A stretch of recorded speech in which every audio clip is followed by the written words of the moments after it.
Hi, everyone. Good evening and welcome. Welcome to the 9th installment of our virtual fine print book club here at the Historic New Orleans Collection. We have quite a treat for you this evening. We are joined today by our guest author in Brooklyn, Robert Jones Jr. Robert has written for numerous publications and is the creator of the social justice community Son of Baldwin. The Prophets, which we'll be discussing this evening, of course, is his debut novel. Before we begin, Ziamara, one of my co-facilitators, is going to add a quick couple of reminders about tonight's format, and then we'll turn this space over to Bobby Ticknor, who's a senior research associate here at the Williams Research Center. Bobby has put together a slideshow, and he's going to be highlighting a handful of items in our archives related to the Prophets. Ziamara? Hi, everyone. So for this evening's format, we just ask that, we just ask that everyone stay muted.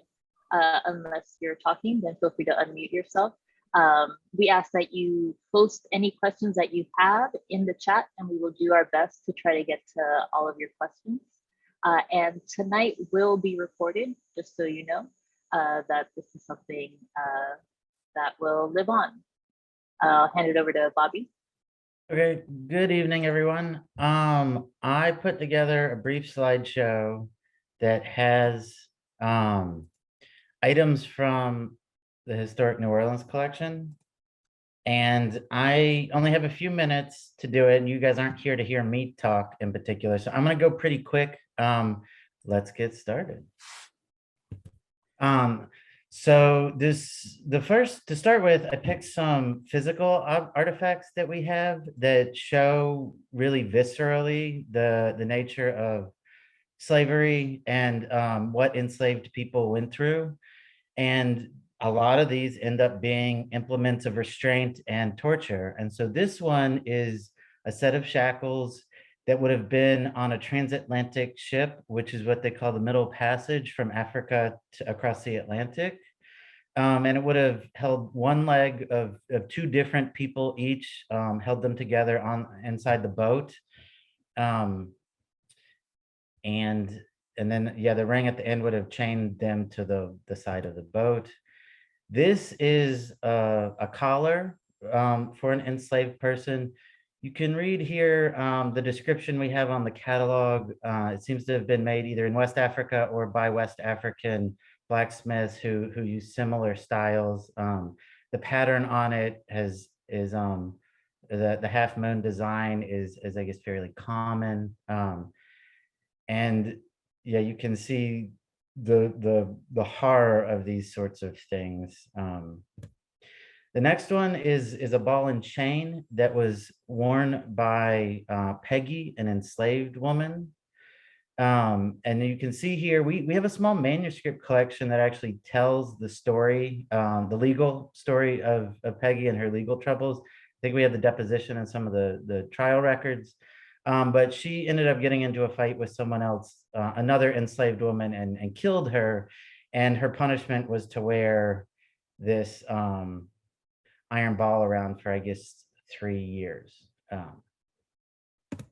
This is the one item that was not directly in our collection. It's from the Holden family collection. We borrowed this item for our exhibit Purchase Lives that we did about the domestic slave trade back in 2016. And this is a slave collar with bells on it. And the bells is probably would have been put on a runaway, a person who was a multiple runaway, and the bells would have prevented them from sneaking away again. It would have alerted anyone around them. I don't know if they would have slept in something like this, but I get the feeling this person would have been wearing this most of their life.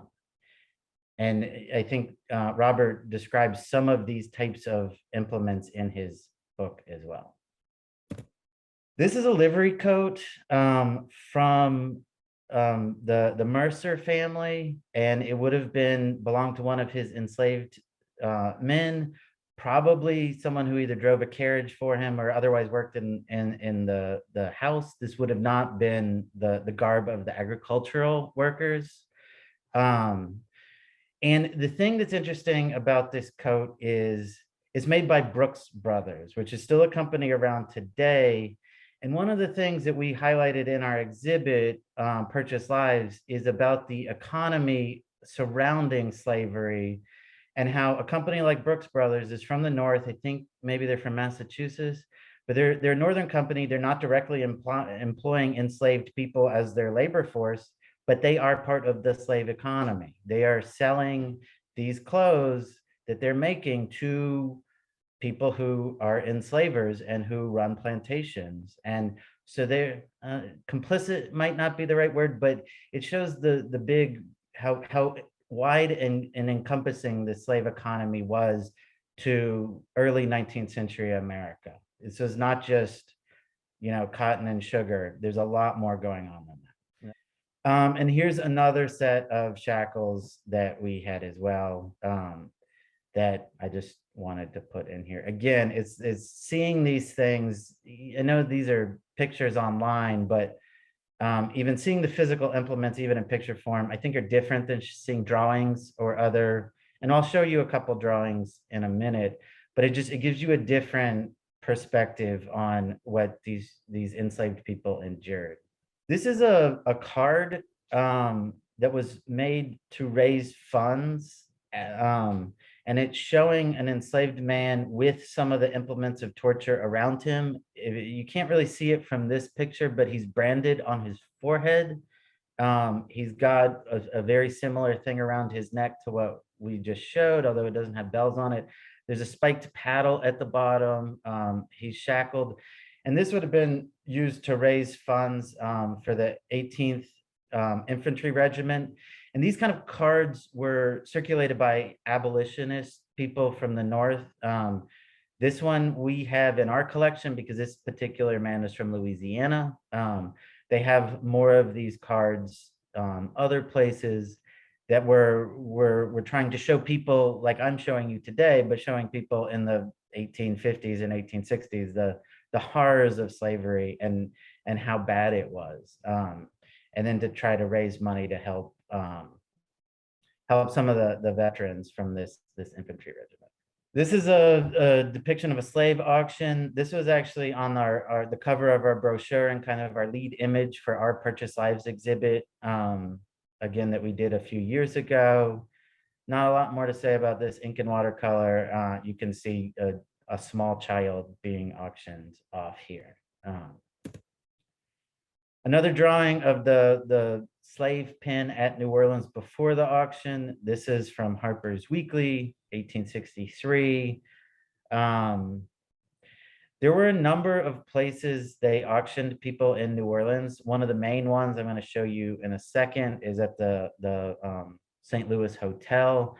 And one of the main slave pens or places they kept these enslaved people before they were going to be sold was actually right down the street from our building on Charter Street at where Cafe Pierre Maspero is. That was the site of one of the main holding areas that is kind of diagonal across the street from the St. Louis Hotel, which is where a lot of the auctions took place. Here is actually a drawing from the rotunda inside the hotel, which again, there's actually the hotel fell down in the 20s. It kind of crumbled after a hurricane, and it's where the Omni Hotel is now. But there's a little tiny part of the facade along Charter Street, kind of across from the Pharmacy Museum, that actually you can still see the word exchange in faint black letters written there. And it would have said slave exchange is what it originally would have said. But you can still make out the word exchange today on the side of that building. They kept that little tiny part of the facade when they built the Omni in the late 50s. And the rotunda inside that hotel was one of the main sites for slave auctions in New Orleans. This is a painting that we have called a Plantation Burial. This one gets reproduced a lot in textbooks and other places. This is probably one of our most reproduced paintings. And it does show enslaved people, but it shows their spirituality, which is why it gets asked to be reproduced a lot. It's a burial out in the woods. A couple things to note on the far right side, At the bottom, there is a white couple who the best guesses are those are supposed to represent the owners of the plantation, kind of quietly watching from the back. And then on the far left corner, the man standing there seems to be the artist has put himself into this painting as well. If you could see it in a little bigger form, he seems to be holding some implements of art. But this does show the enslaved people performing a burial, a Christian burial with preaching and that sort of thing, which is one of the the Christian religion is one of the themes of Robert's book today. So this picture is taken in 1889. So this is well after emancipation, but it shows, I didn't write down the name of the plantation this is on. I'm not, oh no, it's up at the top, the Bel Air plantation. And so these people are no longer enslaved, and the kids were not old enough to have been born as enslaved people, but the adults almost certainly were. And these are the kind of cabins that people lived in before and after slavery was over. I mean, a lot of these people did stay in those places and live in those same accommodations. This is a picture that's a lot earlier. This is from 1863, so before the end of the Civil War. You can see 25 years in photography, it's not as good a picture. You can't see as many details, but these are enslaved people and their cabins behind them. You can see there's a couple groups of them sitting on the ground there. You can't make out too many details. Again, photography is a developing medium at this time. But as I was saying with the physical artifacts, I think showing pictures instead of just drawings makes a huge difference in kind of understanding the reality of what was happening here. And then this is actually from the same scrapbook as the Bel Air plantation. So the same man took these pictures. These are cotton bales being loaded on the wharfs at New Orleans down in the French Quarter. So these aren't contemporaneous with the time of Robert's book, but they're some of the best pictures that we have. And the technology of horses and carts and bales of cotton would have been fairly similar. So this is the best representation I could find of what this would have looked like on the wharfs. Here's another picture showing that as well. And then this one's a little earlier. This is 1858 by a man named John Dearborn Edwards. He's one of the earliest photographers of New Orleans, and his photographs are some of the earliest we have all over the city. And they're useful for a lot of different reasons, but I chose this one again because it's got a steamship and showing cotton being loaded onto the steamship. Here's a drawing or another clipping from Harper's Weekly. This is at Vicksburg. So we included this one because Vicksburg is the closest town to where Robert's book is set. So this is after the Civil War as well, 1879, but again shows the wharfs at Vicksburg, roughly the time we're interested in. And then these last two are actual advertisements for slave auctions that were happening in New Orleans. In this case, this first one, 178 people are being auctioned. So it's a succession of William Lambeth, I guess he died, and they are auctioning off 178 people. And then finally, this is another notice we have. This one is for 24 people in Iberville Parish, 1838. And you can kind of see the descriptions. One of these people is Priscilla down there is 1 year old. And these families could have been split up however they wanted. The kids could have gone in multiple different directions, like taken away from their parents, taken away from their siblings and their other family members. And you can see some brief descriptions on some of the skills these people have. Alfred down there is a brickmaker. Charlotte is a house servant and field hand, these sort of things. This is how these people were advertised to be sold. And that is the end of my slideshow. And again, happy to take questions at the end, but you guys are here to hear Robert speak and not me, so let's let him do it. Thank you, Bobby. That was an amazing assortment of photographs. For some of those photos, it felt like those scenes came right out of the prophets. So thank you so much for putting that together. And thank you everyone for coming. I will be reading from a section of my book called Song of Songs.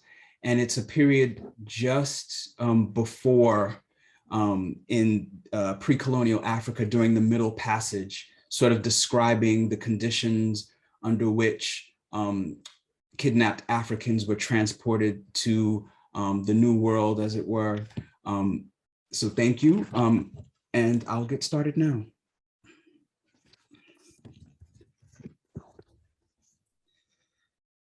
The sun was burning high when they were walked above onto the ship's deck. A strange rotation around the ship, and some of its crew spat on them, laughed, and downed libations. They seemed unaware of their own filth as they pinched their noses and frowned. Some of them held onto guns, others had knives. Kosai looked into their faces. He wanted to understand what they were, see if he could retrieve something from them that could explain all of this. He saw pits with hands reaching out of them. He saw little skinless girls lined up to sing. He saw boys running into sea foam, and when they turned to wave goodbye to their families standing on the shore, they had everything except faces. Suffocation was their birthright. Chains rattled as Kosai and the two others he was linked to shuffled around the deck to the jeers of all. He saw them nearby and partially hidden by the glint of the sunlight and the mask of shadow, but he recognized the tone of the grievances. It was Ilewa. In the pit of his stomach, Kosai felt spikes jut out from a sphere. There was a vibration then, which summoned forth the tremors in his entire body, bringing up everything and taking him down to his knees. One of the skinless said something to Kosai in their jackal language in which everything landed like an insult. But there was another voice coming from that corner of the ship where the sun couldn't all the way reach. It sounded so near, the voice, and yet he couldn't pinpoint its direction. Didn't matter. He recognized its clicks and timbre, its highs and lows, and on them he could climb, reach the frightening heights generally hidden in the mist and shrouded in treetops. A hand. All he needed was a hand, a signal of some kind, a call, permission. In the silence, 7 women linked by the crooks of their elbows, heads newly shaven and breasts firm. The one in the middle ululated. It had begun. Then Elewa moved closer through the crowd, and Kosai saw that it wasn't Elewa risen after all. It was a boy. He was pale, but not hard, looked younger than Kosai even, perhaps had just reached puberty himself, walking in footsteps twice as large as his own feet. Admirable. Dirty, but it was clear that he was a boy denied the playfulness that all boys enjoyed. To give chase and smile mischievous but harmless things into existence. To pick fruit from trees and stain their hands with the juices. Stick a toe in a river and get pushed in by a friend, but only outside of the presence of the hippos that ruled the water. Watching peacocks bow and preen and walk in circles to impress their betrothed.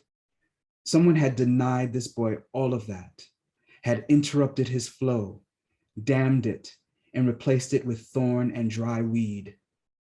And it was apparent in the moisture of his eyes, which he wiped away before it had the chance to be a sign of life. Kosai held onto the boy's budding sympathy with both hands, marveled at its shape, rubbed its smooth edges, and let its sweetness dance on his tongue. It was alive, curled into its own warmth and only unfurled slowly like a fist opening onto peace. This was kind, but too late. Kosai had already spotted the pulse of life throbbing in the boy's neck, and this, too, had its calling. Loud and rambunctious, wide open and seductive, it asked for him and he obliged. He shot up and roped his chains around the skinless boy's neck, then snatched his wrists apart. The boy kicked and struggled and thrashed. Kosai didn't let go. The others began to charge him, but Kosai had already managed to pull himself back up against the half wall of the deck. He took a deep breath and shouted, "This triumph is for Ilewa in the name of King Akusa." Then he fell backward over the wall of the ship, the boy in his grasp. With them, the two other people chained to Kosai crashed down into the waves, shocked, then comforted by the cold embrace of the water, soothed by the sea foam, and then absorbed. Kosai wouldn't swim. He held onto the skinless boy until his body was still. Then he let out his own breath, and together they began to sink. Such a shame, but he had to do it, had to. Pressed into this corner, there was no way he was going to die alone. It had already been determined. They shall die together, for this was glory. Elewa. As they descended, Kosai prayed for forgiveness from the woman and the man who were chained to him. He didn't ask them if they had wanted to drown, but took it upon himself to drag them into the deep, way down, lower now than the bottom of the beast they had dropped from. Maybe that was the sin his father left out of the story, the part about how, in order to survive the mountain people, they had to come down from a mountain of their own, had to wear the remains of some other people's children around their own necks. Victors gave themselves the right to rename murder triumph and adorn themselves with jewelry made from the bones of the vanquished. So this is what it looks like, Kosai said to himself as the shifty, watery light began to fade. The view from the mountaintop, it hurts. Then, as the blackness took everything, good. Thank you.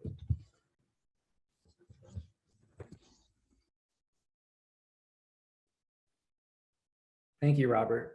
Thank you for that reading and thank you for being here. I want to go ahead and ask you our first question.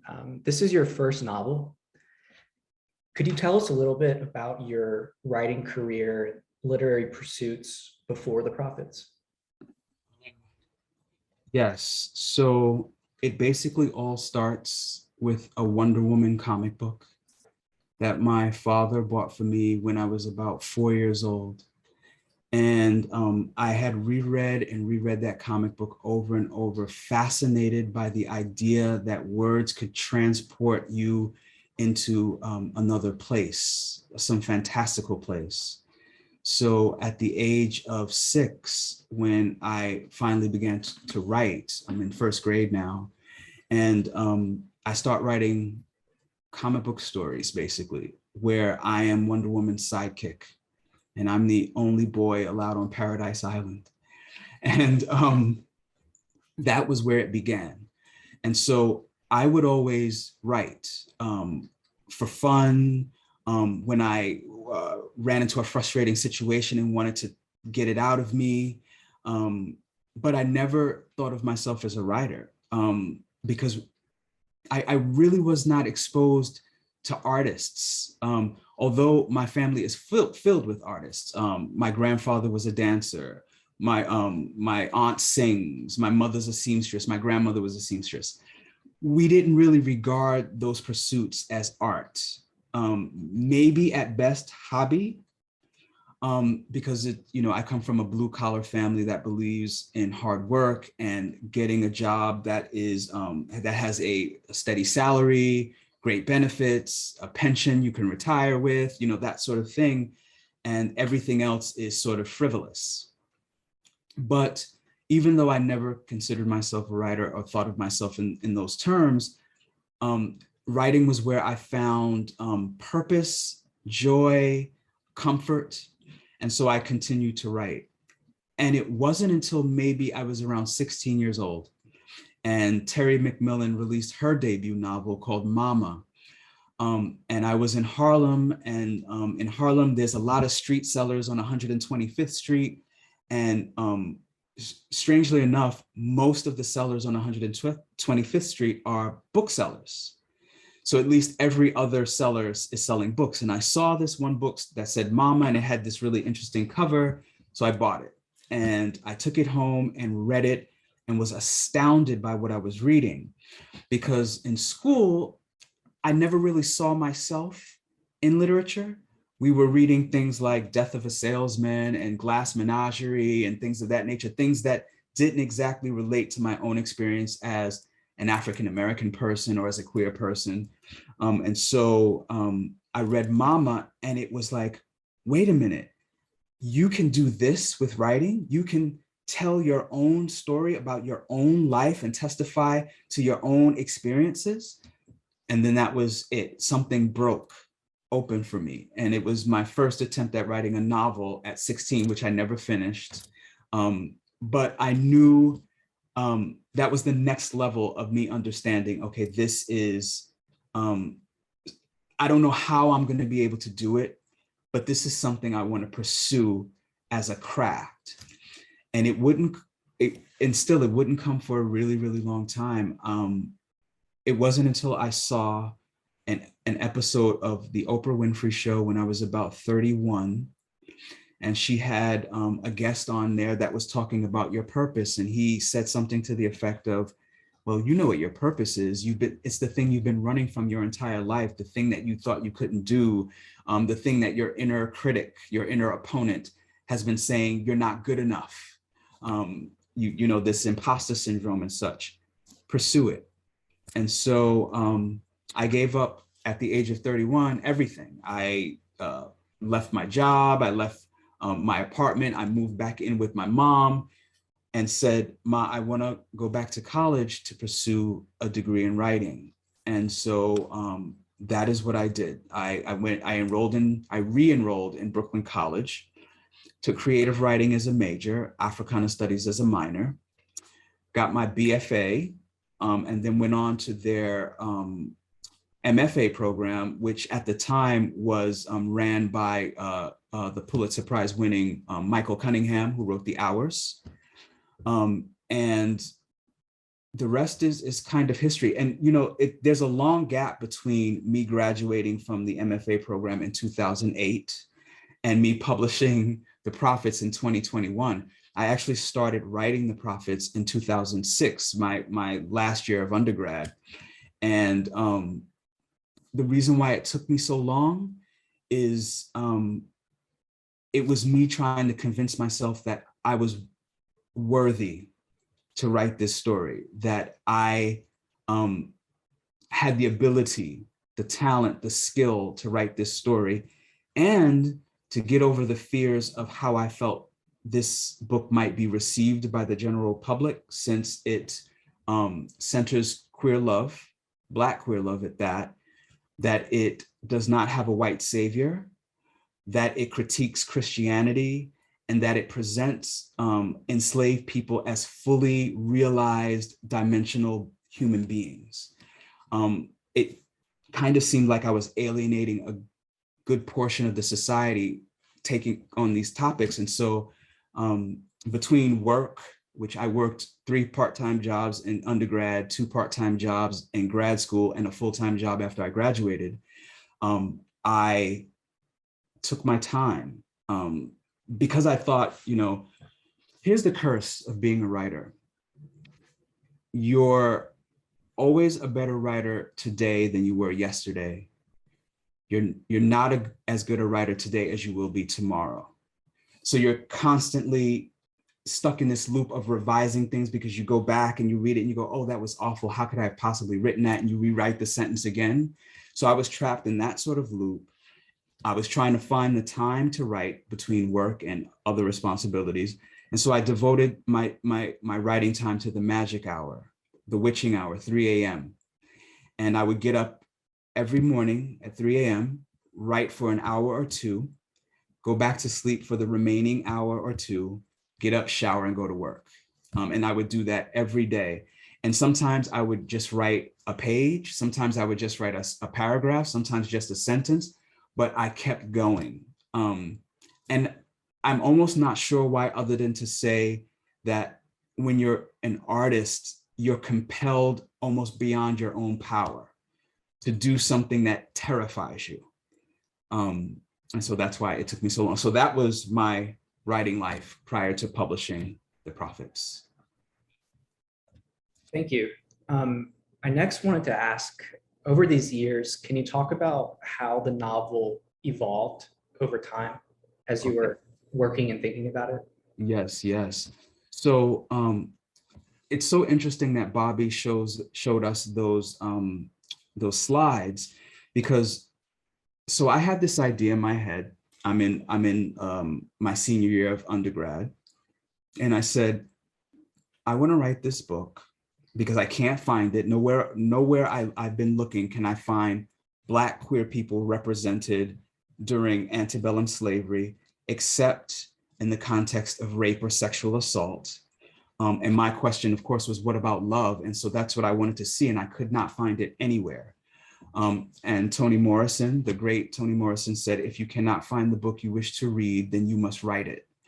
So I said, gosh darn it, I'm going to have to write this book. And I was reticent because it had never been done, or at least I had never seen it before. And I would have to do a tremendous amount of research and invent a story whole cloth, since I can't find it in the canon. And so when I decided that I would do it, and that it would be my first project for my first class in the MFA program, Stacy D'Erasmo, acclaimed author herself, was one of my first instructors, and she gave us this project, and she said, I want you to go out into the world and find objects that a character you're thinking about writing might possess. And the way fate would have it is that I'm walking down a main strip in Brooklyn on my way home, and in the garbage is a pair of rusty shackles. And I'm thinking to myself, like, what are the odds of what looks to me like slave shackles being just randomly in the trash can on the street waiting to be picked up by sanitation? And I have this idea that I want to write this book about these two enslaved men. And so I took that as my sign, as the ancestors, the spirits, whatever you want to call it, the universe, telling me that this was something that I should be doing. So I started with this project, which was originally called Sing Hannibal, Bear Witness. And it was going to be this character, Hannibal, telling his story as a fictionalized slave narrative to somebody who was receiving the story or recording the story for him. And he would tell the story of how he lived on this plantation, that he fell in love with a man, and what that caused, the chaos that caused on the plantation. But I quickly realized that if I limited the novel to only Hannibal's perspective, there would be so much more that I could not say that I wanted to say about queerness during that time, religion, pre-colonial Africa, and all of these other things. So I said, well, maybe I should let Hannibal talk to his lover, and it'll be like almost like a star-crossed conversation between two men who were pulled apart, but who still love one another. So at that time, the book became Plantation Lullabies, named after a Michelle Ndegeocello album. And they were having conversations with each other, like looking at the stars and speaking to each other. But then I realized that too did not give me the scope that I wanted to tackle. So I said, well, what's the central problem, Robert? And I determined that the central problem was that they had a love that was centered and needed to be witnessed. And so I needed to bring in other voices, the enslavers, other enslaved characters, ancestral voices, to really give us a well-rounded and dimensional view of what Samuel and Isaiah shared and why it was part of the landscape of nature that predated any negative or anti-feelings towards it. And so that's when the novel became The Prophets, and it became polyphonic with various voices speaking or various points of view being expressed, the ancestors coming in, who then brought me back to pre-colonial Africa as a means to show the contrast between how Africans generally looked at queerness and transness and sexuality and gender identity versus how Europeans saw it.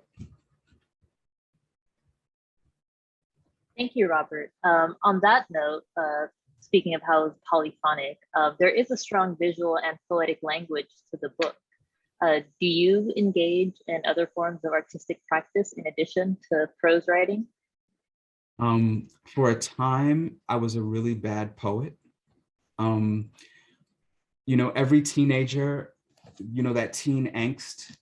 I was going through that as, you know, a closeted queer kid who couldn't go to prom because, you know, I didn't know anybody else who was gay or anybody else that would be interested in me.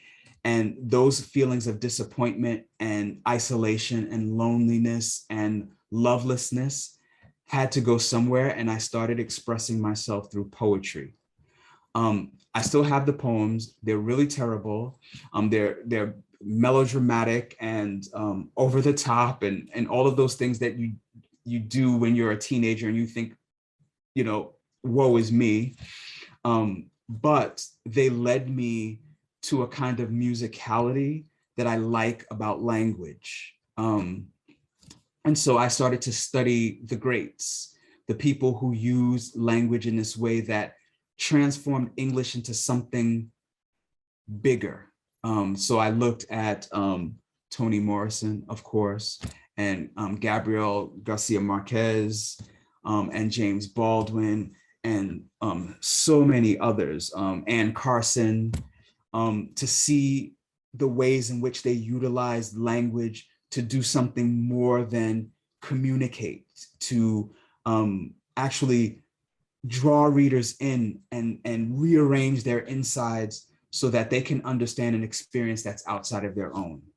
So that is what I tried to do with The Prophets. Thank you for that. Yeah, I as well have lots of bad poetry that I wrote in my youth. So I can definitely relate to that. So yeah, the creative writing, that was one big side of the book, but the other side was the historical part. So can you speak a little bit about the historical sources you consulted while you were writing? Yes. As an Africana Studies minor, I had been exposed to tremendous amounts of Black works, whether they be fictional or historical, slave narratives and all of these things. And so at a certain degree, this became almost like a second nature to know so intently about this time period. A lot of what I wrote in The Prophets almost came out of just rote memory from being an Africana Studies minor. The other part where I needed to buff up my knowledge to get some clarity was when we deal with the pre-colonial African societies. And so I went to works like female boy wives and female husbands and other works of that nature that were sociological works and anthropological works to get a deeper understanding of what did continental Africans think about queerness, or what we're calling queerness. and found that there was a range of understandings and belief systems around queerness on the African continent that ranged from, we have kings that are female, that women got married, men took boy wives, queer people were considered the spiritual leaders of their tribes as they had a special connection to the ancestral world. It was just so many things. And I thought, this is exactly what I needed. And one of the most pivotal parts of that was engaging a scholar by the name of Esther Arma, who's from Ghana. And she talked about how misunderstandings about Africanness and queerness come about because of language barriers. That if you had asked her great-grandparents if they knew what a homosexual was, they would have said, no, we don't have that. What is that? They would not have known. And you as a Westerner might have walked away from that conversation thinking, oh, there were no homosexuals in Ghana. And she said, had you explained to them what you meant by homosexual, they would have said, oh, you mean love, or oh, you mean sex. Because for her tribe, which I think were the Ga people, homosexuality and transgenderness was just a regular part of the human experience. It wasn't something they needed to give a specific name or separate out or any of that. And so that was the light bulb. That was the thing that I needed to say, okay, so I can write about this fictional tribe using pieces of all of this information that I'm finding as a way to contrast the ways in which different cultures actually thought about these things. And so it was my years as an undergrad doing research with the Black canon, engaging the Black canon, and also doing like the old school stuff, going to the library, and then with the advent of things like YouTube and Google, being able to then find resources digitally.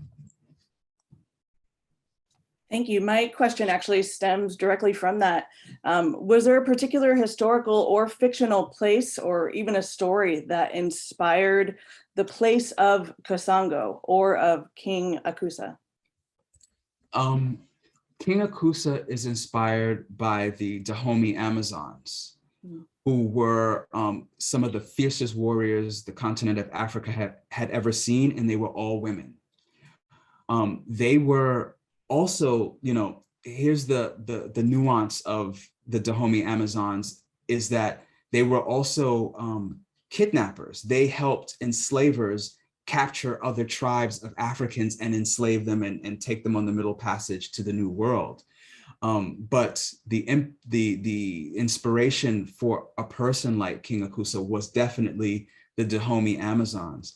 In terms of the tribe itself, I took a little bit of a tribe called the Dagara people, who were in Burkina Faso, who come from the notion that queer people are like the spiritual guides of the nation, of the village, of the people, and a little bit of a Ugandan tribe where I think the king was actually openly bisexual.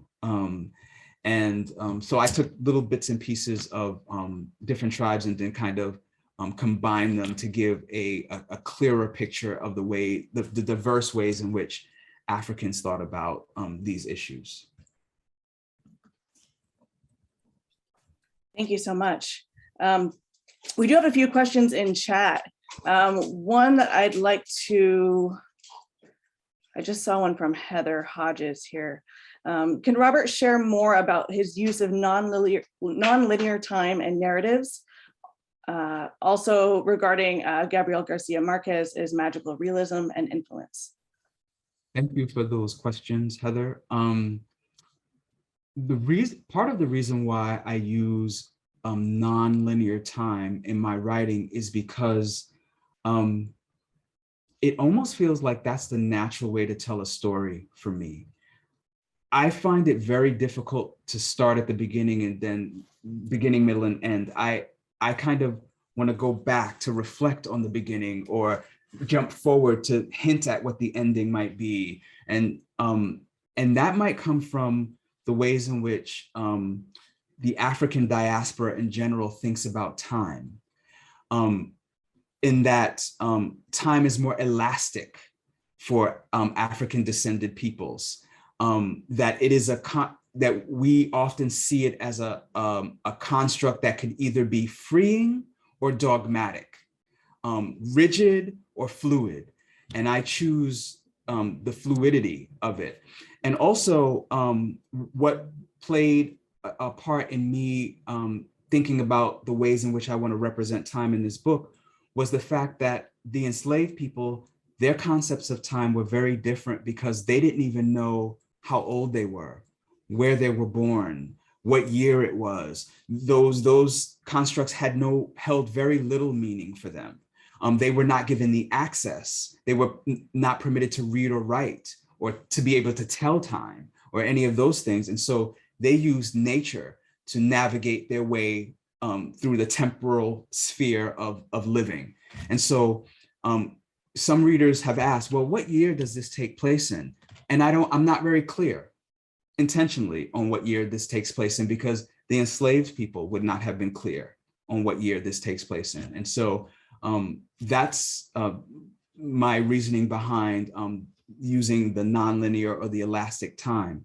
In terms of magical realism, in many African traditions, there's no line between magic and realism. It's all the same. It's the way stories are told to make them, one, interesting, and two, to speak to things that are beyond our knowledge, to hint at those things that are beyond our knowledge. So I think all of my work will always have some aspect which seems to be like a knowing unreal, or a sort of mystical quality. But definitely, I think Marquez is expert at blending this sense of this is actually happening, but how could it be happening like this? Thank you. We do have another question from our participant.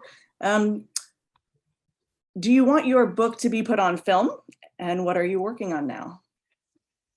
Okay. There's not much that I can say at this point about the Prophets being adapted to film. I can tell you this: there is interest, serious interest. And as soon as I'm allowed to say more, I will.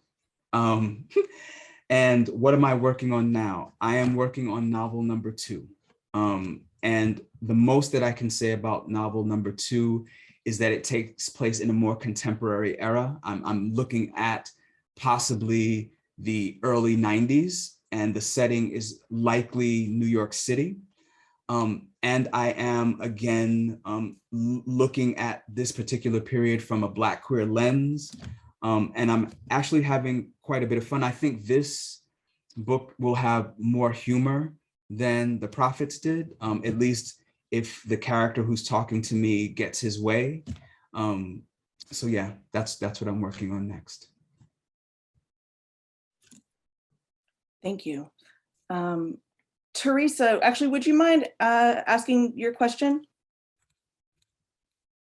Sure.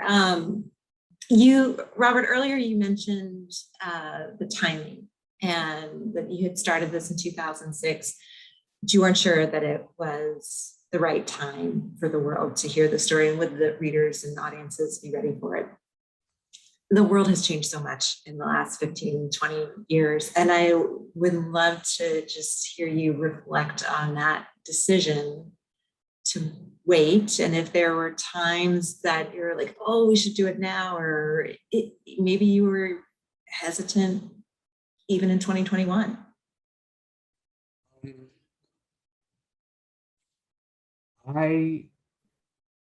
What was remarkable to me was, in writing this book, how much or how little has changed. That was the kind of aha moment for me, is because I'm talking about these really old systems, right? I'm talking about antebellum slavery and women's rights to their own bodies, all of these things. And here we are in the 21st century. This is the future, right? The Jetsons said we're supposed to be have flying cars by now, which we don't, and I'm very disappointed. And the Supreme Court is set to snatch women's rights away. Like, they are proudly willing to snatch women's rights away.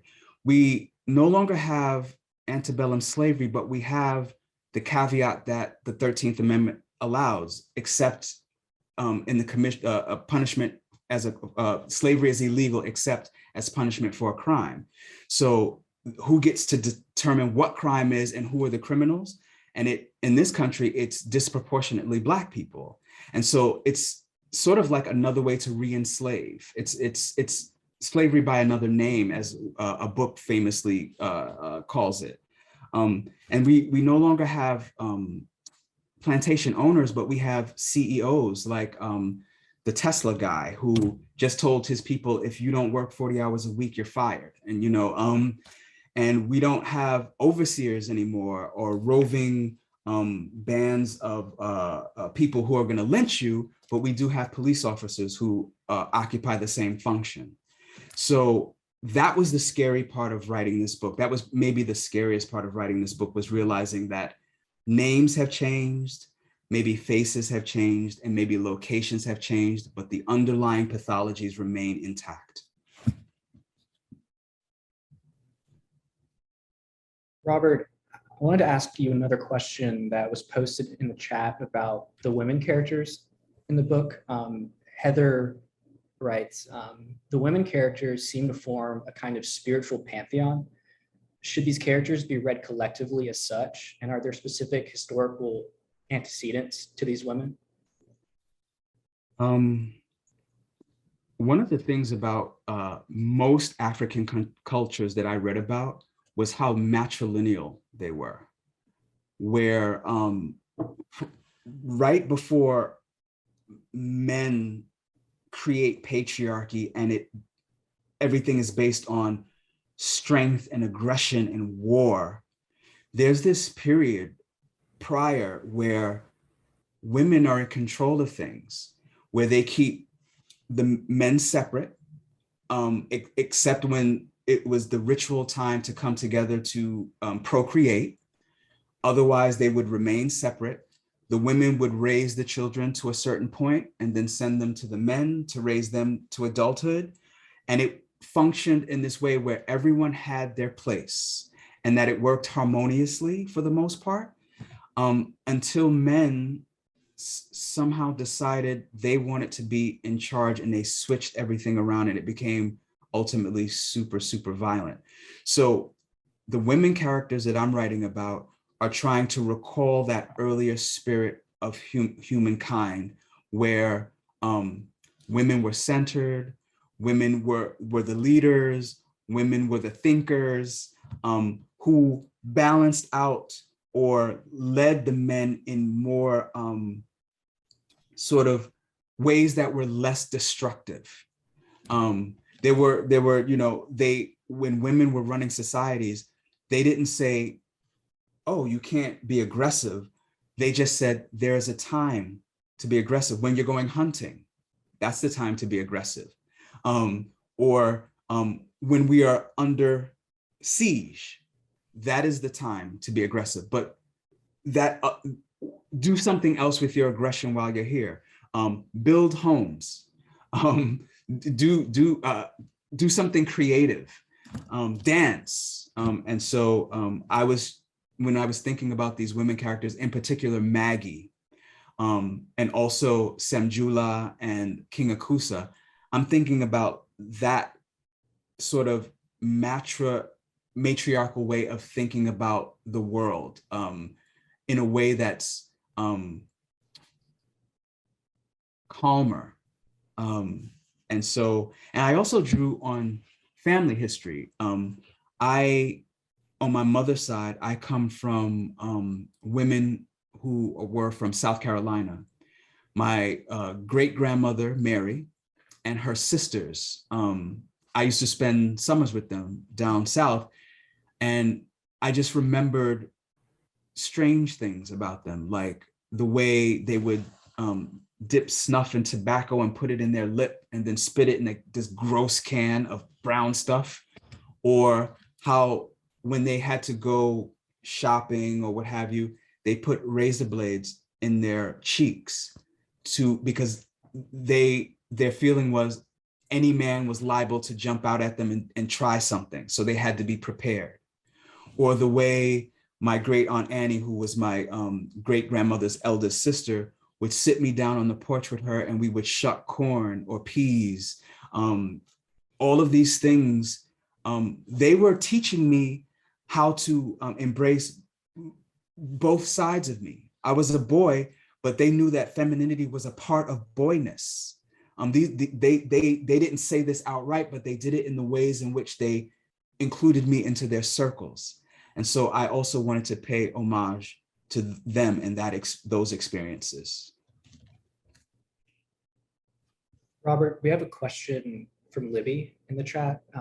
She asks if you could speak to the biblical references found throughout the text, from the title to the chapter titles, characters' names, and that the importance of that Christian theme to the book.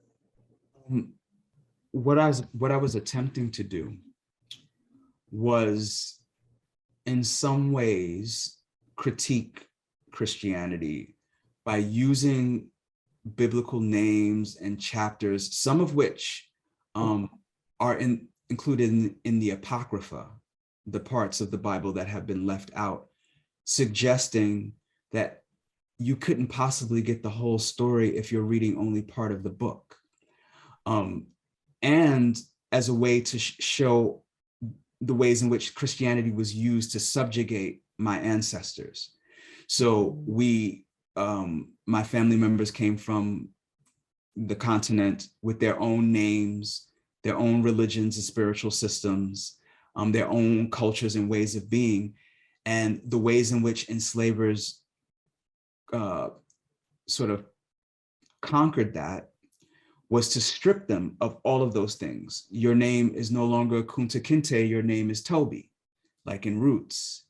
And so that was part of why I was very intentional in naming a lot of the enslaved characters after they had Christian names. So that was my thinking behind using biblical references. And Robert, you've talked about how you consider the acknowledgement section to be the true end of the novel, the final chapter. Can you tell us more about this? Yeah, so for people who have read the book, they know that my acknowledgement section is about 10 pages long. And I was told that it was supposed to only be 2 pages at maximum. And I said, I could not possibly, because so many people are responsible for this work being out in the world. I thank everyone from Janet Jackson, who really taught me to follow my dreams, and was like kind of the first place where I got sort of like a political consciousness with her Rhythm Nation album, to my 4th grade teacher, Mr. Firestone, Howard Firestone, who was the first person that told me that I was a very good writer. I wanted to thank each and every person who had an influence on me, because if not for them, this book maybe would not have been written. And it extends so naturally, I think, from what's considered the final chapter of the book, where the ancestors are calling upon us to be better people. This is the way we are better people, is that, as Maya Angelou once said, we look at each other and we say thank you. What we say to God is thank you, so we say thank you to each other, and in doing that, we recognize the divinity in one another. So. Okay, and so I have another question to get personal for a moment. In the acknowledgements, you list your Auntie John Bell Benjamin, second, right below James Baldwin. She was a poet. Could you tell us a bit about her and the influence she had on you in your writing? Jandel is only 8 years older than me, so she's kind of like an older sister rather than an aunt. And we have been close my entire life. To this day, we're still close.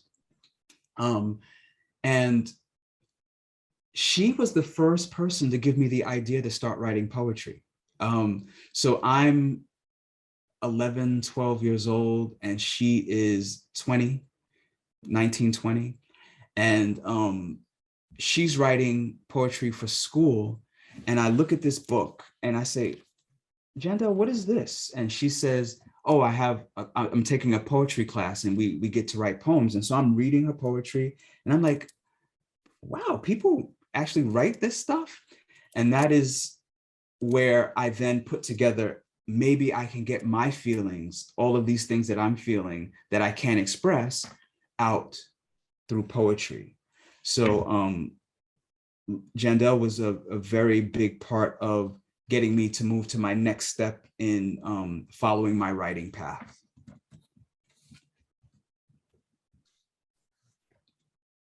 Thank you so much. Unfortunately, we do have to end for the evening, and this has gone, it always, it's always a lot quicker, goes by a lot quicker than I expect it to. So that's all the time we have for our program this evening. I do have a few comments before we end for the night. First, of course, absolutely, thank you so much, Robert Jones Jr. for joining us this evening.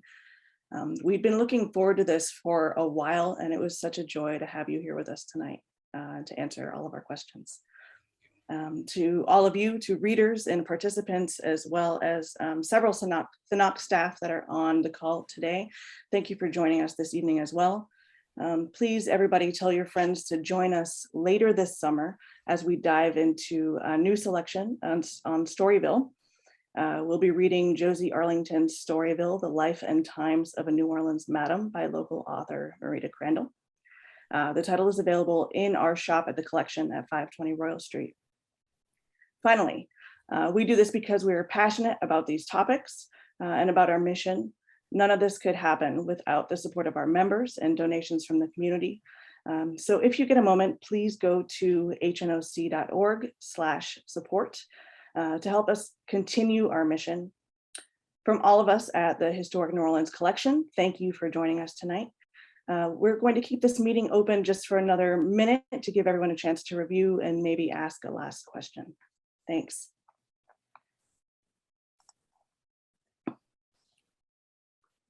Got it. Let me look at these questions.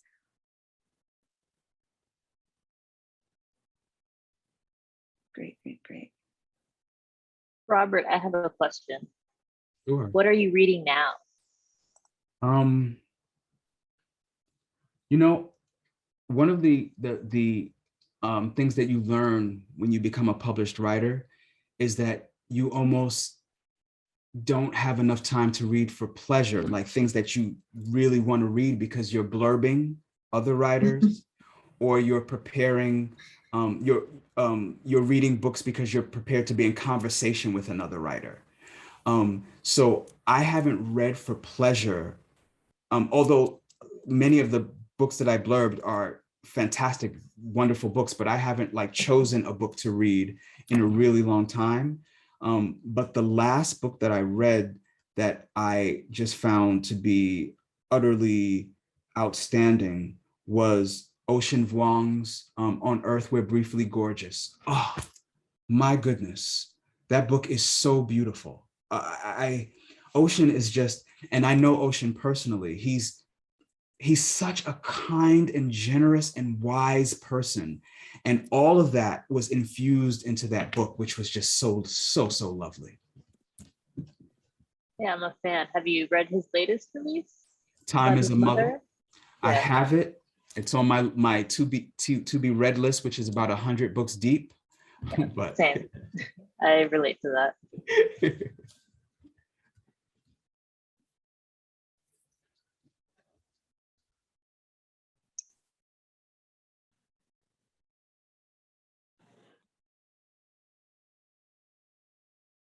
This was such a great evening. Thank you so much for sharing your stories, for putting this book into the world, and for being with us tonight. I am honored to have been asked. I'm honored that people actually came. You know, you never know if it's going to be like 30 people or 3 people, but I'm very glad that, you know, you could have chosen your time to be anywhere and you chose to be here. I am entirely grateful for that. Thank you. Robert, we chose your book right after it came out. We sat in a meeting and said, this has to be on the list of what we're doing sometime in the next year. So it's been on the docket for a while. And again, thank you so much for joining us. Thank you. Thank you so much for having me. Yeah, thank you for taking the time. Bye, everyone. See you at the next one. Good night. Thank you. Good night, Thank you everyone. all. Take care. Thank you.